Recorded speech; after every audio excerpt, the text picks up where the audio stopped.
अल्लाह की रहमत का साया तौहीद का परचम लहराया। ए मर्द मुजाहिद जाग जरा, अब वक्त शहादत है आया। अल्लाह के रास्ते में शहादत हर मुसलमान का शौक है। हर पाकिस्तानी माँ अपने बच्चे को शहादत के जज्बे से सरशार करती है। हमारे शेर दिल जवान मौत से घबराते हैं और ना ही दुश्मन की भड़कों से। हमारे शेर दिल जवान सिर्फ और सिर्फ जज्बा शहादत के साथ मैदान में उतरते हैं और फिर ऐसा मैदान मारते हैं कि दुश्मन दुम दबा कर भाग जाता है। अगर इस बात का मुशाहिदा करना हो तो ये वीडियो देख लें। इस वीडियो में भारतीय फौजी जंग के मैदान में जाने से पहले ही धाड़े मार मार कर रो रहा है। उसके साथी उसे तसल्लियां दे रहे हैं।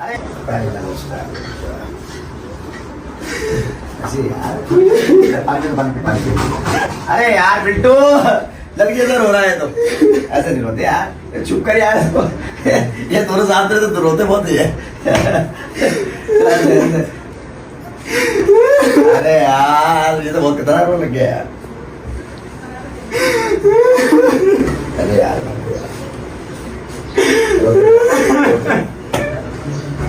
मोदी के बचूंगड़े पाकिस्तान के साथ क्या लड़ेंगे, वो तो जंग का नाम सुनकर ही रो रो कर हलकान हो रहे हैं। अब जरा फुटेज देखें। इस फुटेज में पाकिस्तान के शेर दिल जवान जज्बा शहादत से सरशार होकर मैदान जंग में जाने से पहले कितने खुश दिखाई दे रहे हैं। हमारे शेर दिल जवान जंग की खुशी में गुनगुना रहे हैं। इन जवानों के जज्बे को पूरी कौम सलाम पेश करती है। भाई जंग ते जा रहे जे सारे लग गई इंडिया